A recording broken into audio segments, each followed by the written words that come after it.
chacun, bonjour à chacune. Merci au groupe Louange pour ce temps béni.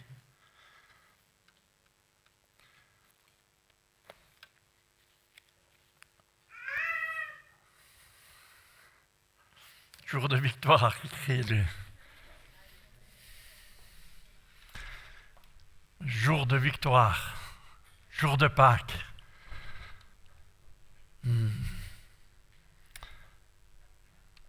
La victoire de Jésus sur la mort. Ô mort, où est ta victoire?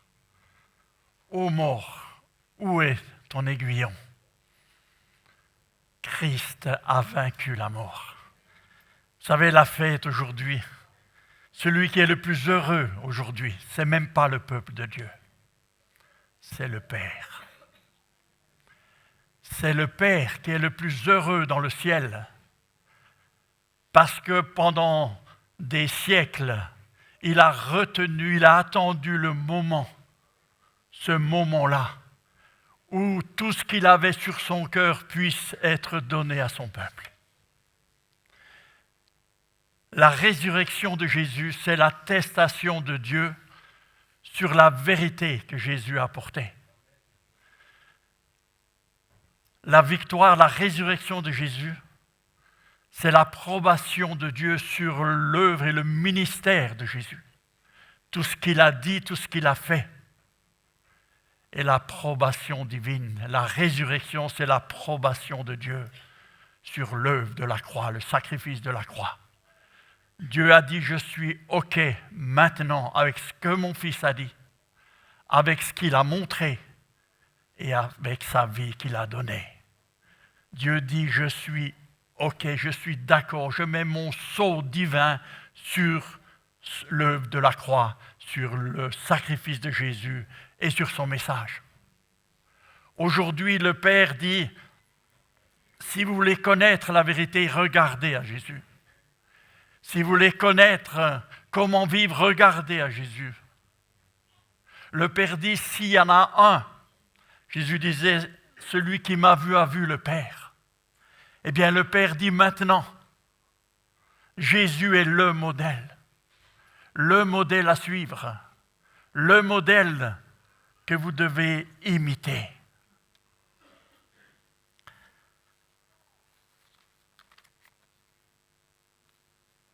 L'importance de cette approbation divine. Vous savez, c'est le Père maintenant qui a dit, maintenant je suis OK avec le péché. Je suis OK avec la loi. Maintenant, on peut passer à autre chose. Maintenant, toutes choses deviennent nouvelles en Jésus-Christ. Celui qui est en Jésus-Christ, toutes choses anciennes, il est une créature nouvelle. Et toutes choses anciennes sont passées et toutes choses deviennent nouvelles. Maintenant, les choses anciennes, eh bien, ont vieilli. Maintenant, c'est une alliance nouvelle que Dieu fait avec son Fils Jésus. Jésus dit, c'est le sang de la nouvelle alliance, le sang d'une alliance nouvelle que je fais avec vous, mais que j'ai fait avec mon Père. Mon Père est celui qui maintenant, qui a retenu pendant des années, il a dit un jour, dans Ézéchiel disait un jour, ce jour vient où je mettrai ma loi dans leur cœur. Ce jour vient où je changerai leur cœur de pierre en cœur de chair. Un jour, je mettrai mon esprit et le peuple deviendra mon peuple et je serai leur Dieu. Ce jour est arrivé. Ce jour, c'est le jour de la résurrection.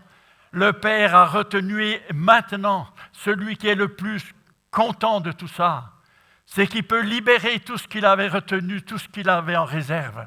Parce que le péché ne pouvait pas, Dieu ne pouvait pas libérer toute sa vie, toute sa force. Vous savez, la résurrection, c'est la vie de Dieu, c'est la puissance de Dieu. C'est le sceau de Dieu, le sceau divin sur la vie de Jésus. Mais je crois que nous avons aussi besoin nous-mêmes d'avoir ce sceau divin sur nos vies. L'apôtre Paul dit, j'ai renoncé à tout. Je n'ai pas cherché à venir avec ma justice, mais je suis venu avec la justice que l'on obtient par la foi, afin de connaître Christ et la puissance de la résurrection. J'ai donné tout, j'ai renoncé à tout, afin de connaître Christ et la puissance de la résurrection. Jésus ne voulait pas simplement connaître Jésus, l'apôtre Paul ne voulait pas simplement connaître Jésus, il voulait connaître Jésus dans toute sa force et dans toute sa puissance. Et je crois que c'est aussi notre aspiration qui doit être la nôtre, de dire Seigneur, je ne veux pas seulement que tu me sauves, mais je veux pouvoir t'honorer, te glorifier dans ma vie avec la vie de résurrection que tu mets dans ma vie. La vie de résurrection est quelque chose que l'on doit rechercher, est quelque chose que l'on doit recevoir, parce que c'est l'attestation divine. Vous savez, ce n'est pas facile des fois de savoir est-ce qu'on est juste, est-ce qu'on n'est pas juste. Mais quand vous avez l'attestation divine, c'est que vous êtes juste. Et la seule façon de savoir si on est juste, c'est de regarder à Jésus. Qu'est-ce que Jésus a fait? Qu'est-ce que Jésus a dit? Comment il s'est comporté? Et quand on découvre, on cherche, je veux connaître Christ, disait l'apôtre Paul. Et si nous on dit, je veux connaître Christ, je veux connaître Jésus, comment il a vécu, comment il a marché, comment il a parlé, comment il a agi, alors là, j'entre dans la vérité. Et vous savez, quand il est parlé de la nouvelle alliance, nous sommes sous un nouveau régime à partir de maintenant.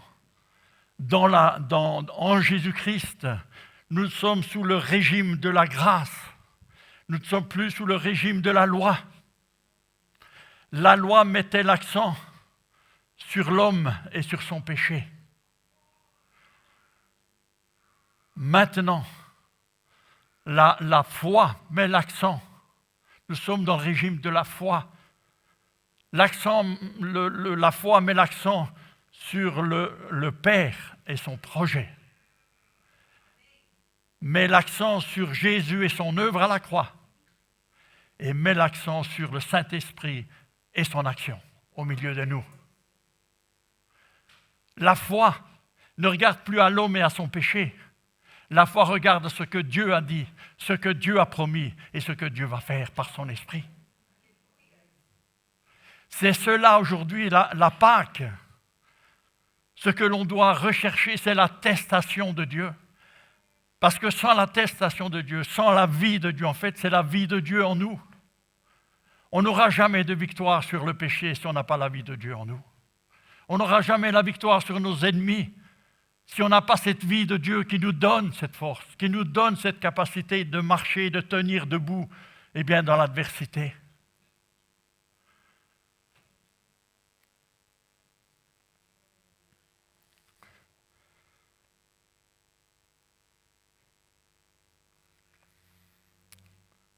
Il est important de comprendre que toutes choses sont devenues nouvelles pour nous.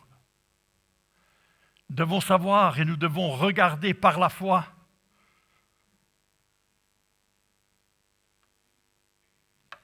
que sa victoire devient ma victoire.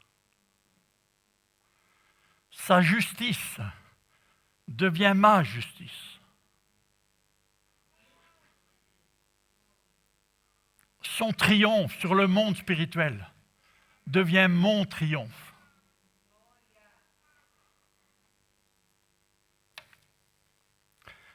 Que son royaume devient mon royaume.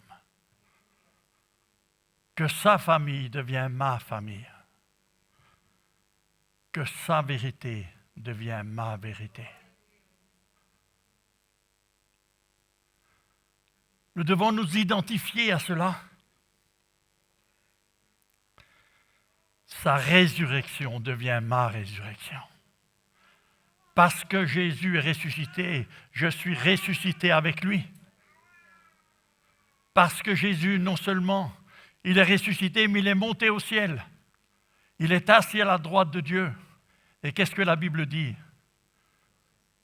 Son ascension devient mon ascension. Je suis monté avec lui dans les lieux célestes. Vous êtes monté avec lui dans les lieux célestes. Et aujourd'hui, nous sommes avec lui dans les lieux célestes, dans la foi.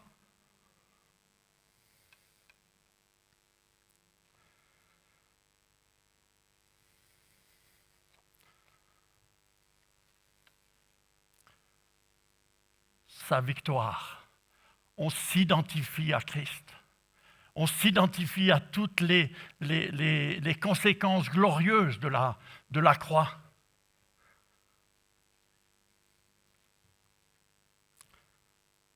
Parce qu'on comprend. Si on comprend que tout ce que Christ a fait pour nous, sa victoire, son pardon sur le péché, nous a changé de loi, il nous a amenés sur un régime où c'est maintenant où on fait confiance à Dieu, dans sa capacité de nous aider, de nous secourir, de nous transformer. Dans cette capacité-là, on a changé de registre. Maintenant, Dieu met l'accent, la parole met l'accent sur Dieu, le Père, le Fils et le Saint-Esprit. Elle n'est plus sur moi et mon péché et ma condamnation. La Bible dit qu'il a effacé l'acte qui nous condamnait. À la croix, il a triomphé du monde spirituel en les clouant à la croix. Et tout ça, ça me donne aujourd'hui de comprendre qu'on est on a changé de statut. On n'est plus sur la terre accusé et coupable. On est dans le ciel maintenant et on règne avec Christ. On est bien là, on est bien assis sur nos chaises. Mais dans l'esprit, on est ailleurs. Dans l'esprit, on est ailleurs, on est avec lui. Et on n'en est pas conscient. On vit dans l'esprit comme si on était toujours par terre. Et le Seigneur dit maintenant, comprenons cela. Mais si je comprends tout ce que Christ a fait pour moi, tout ce que Christ a fait pour l'Église, tout ce que Christ fait pour son corps, aujourd'hui, si je sais qu'il est la vérité et qu'il n'y en a pas d'autre parce que c'est Dieu qui l'a confirmé, Mahomet est mort, Bouddha est mort, mais Dieu ne les a pas ressuscités. S'il en a ressuscité un, c'est bien Jésus. Et c'est Jésus que Dieu a attesté comme le vrai et le seul. Et il n'y en a pas d'autre. Et l'attestation divine sur Jésus est tellement grande, sur le témoignage qu'il donne à son Fils Jésus, qu'aujourd'hui,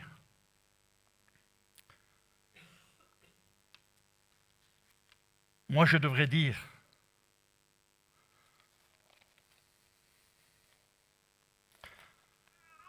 son chemin devient mon modèle. Où Jésus a marché, je veux marcher. Son obéissance devient mon modèle d'obéissance. Comme Jésus a obéi, je veux obéir.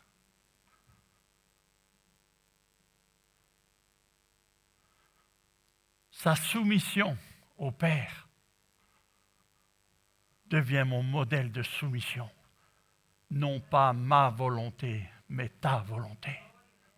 Non pas ce que je veux, mais ce que tu veux.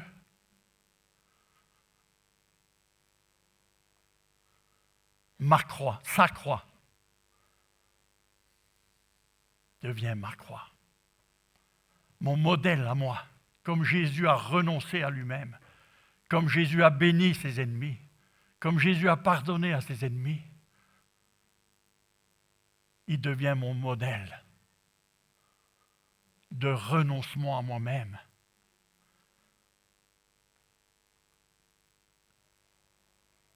S'il a pris sa croix, Seigneur dit, prends ta croix. Accepte de mourir à toi-même comme moi, je suis mort à moi-même. Ça devient tendu là, hein? Allez, on respire un bon coup. Et je vous en remettre une couche, mais ce n'est pas moi qui la mets.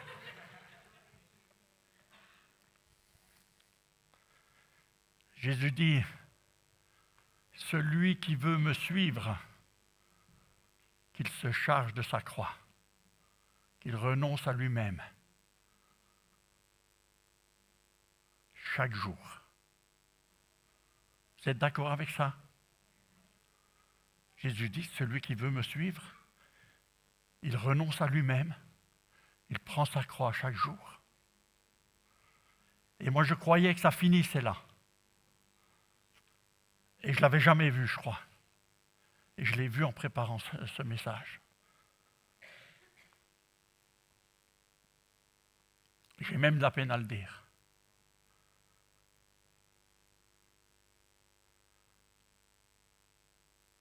Jésus a dit, celui qui ne prend pas sa croix n'est pas digne de moi. Celui qui ne prend pas sa croix n'est pas digne de moi.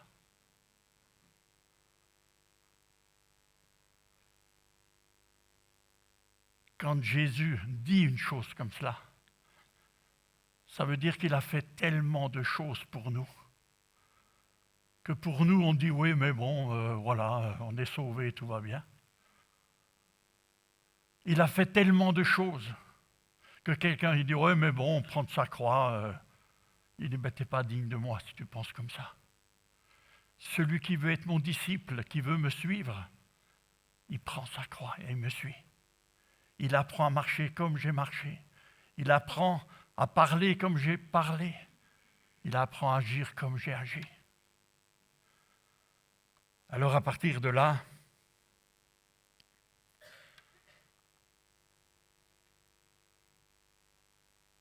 la prédication de la croix est une folie,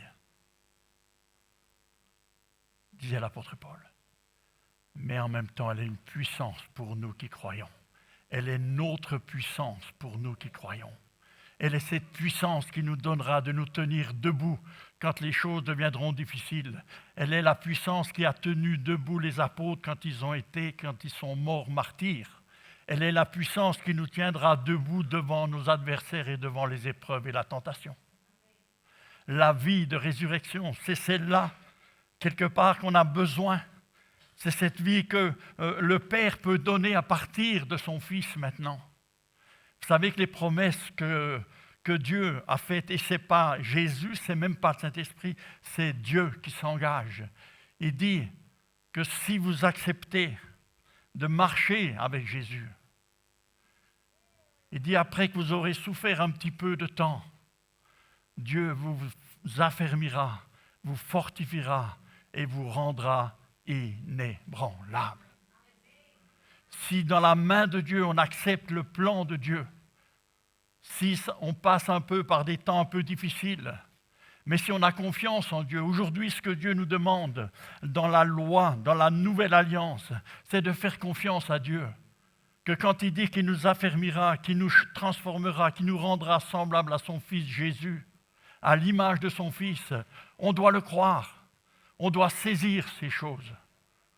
Souvent, nous, on essaye de le faire. Dieu dit, c'est moi qui vais le faire. Je vous sanctifierai esprit, âme et corps. Et celui qui vous a appelé, il est fidèle et c'est moi, et c'est lui qui le fera. C'est lui qui s'engage à nous transformer à l'image de son Fils. C'est lui qui s'engage de nous fortifier, de nous rendre forts, inébranlables. Ça, c'est les promesses de Dieu. C'est les promesses de Dieu. Le Saint-Esprit nous dit quand il sera venu, il vous conduira dans toute la vérité. Vous savez ce que c'est toute la vérité? Toute la vérité, c'est la bonté de Dieu, l'amour de Dieu, le pardon de Dieu, la grâce de Dieu et la croix de Jésus-Christ. Et le renoncement à soi-même. Dans la vérité, il y a toute la richesse de Dieu, mais il y a aussi notre soumission à Dieu qui nous amène pour nous transformer, nous façonner. Il a besoin de presser là où il faut presser.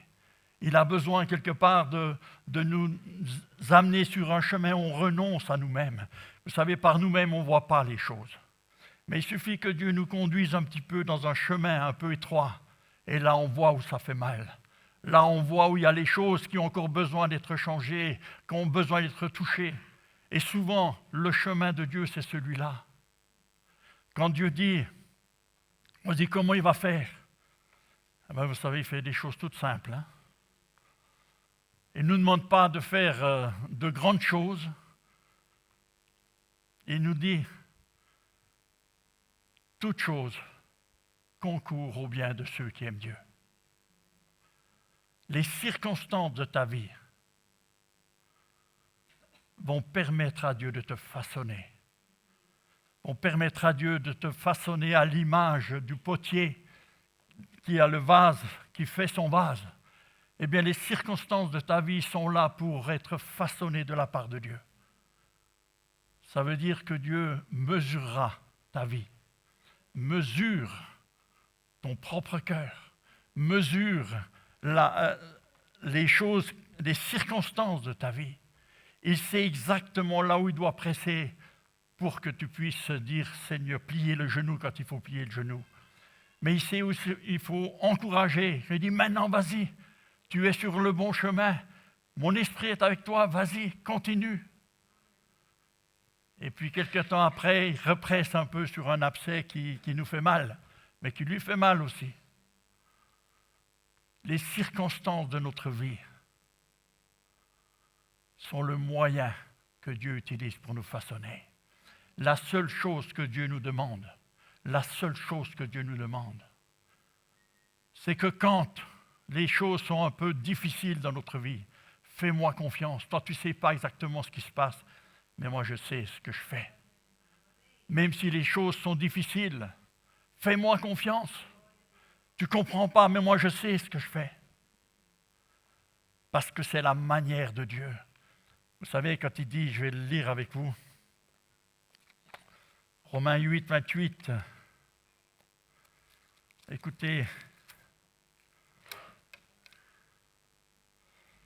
nous savons du reste que toute chose concourt au bien de ceux qui aiment Dieu, de ceux qui sont appelés selon son dessein. Car ceux qu'il a connus d'avance, il les a aussi prédestinés à être semblables à l'image de son Fils, afin que son Fils soit le premier-né de beaucoup de frères. Et ceux qu'il a prédestinés, il les a aussi appelés, et ceux qu'il a appelés, il les a justifiés, et ceux qu'il a justifiés, il les a aussi glorifiés. Au travers des circonstances, Dieu nous a justifiés, mais Dieu veut nous glorifier. Dieu veut nous faire porter sa gloire. Il a dit que dans les bénédictions, dans les Éphésiens, il nous a dit qu'il a fait de nous les porteurs de sa gloire. Il veut faire de nous des vases d'honneur pour son royaume. Il veut faire de nous, il veut nous préparer, nous rendre semblables à l'image de son Fils.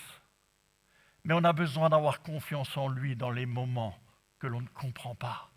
Si je dis, Seigneur, arrête, ça fait mal, peut-être qu'il arrêtera. Mais si je dis, Seigneur, je comprends, et je crois, et je comprends que ça fait partie de ma formation, ça fait partie de la mort à moi-même. Seigneur, j'ai confiance en toi. Et quand on a cette attitude-là, je peux vous assurer que la vie de résurrection n'est pas loin. La vie de résurrection est en train de descendre. La vie de résurrection, c'est comme un robinet que Dieu ouvre sur votre vie et qui descend dans votre vie. Parce qu'il n'y a pas... Dieu dit, c'est la même, c'est ça la vérité. Ça, c'était la vérité de Jésus. Mais si la vérité de Jésus devient ma vérité, sa vie de résurrection, elle est pour moi, elle est pour toi, elle est pour chacun de nous. Si on prend ce chemin-là, alors la promesse de Dieu, elle est pour chacun de nous.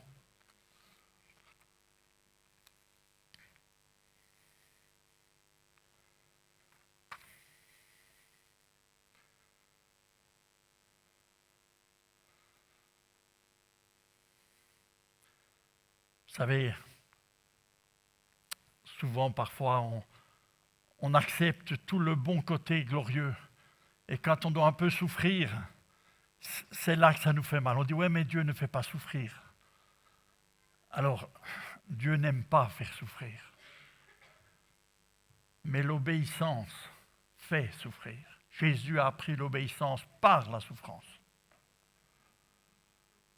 L'apôtre Pierre dit, Jésus vous a donné un modèle dans sa souffrance, afin que vous suiviez ses traces.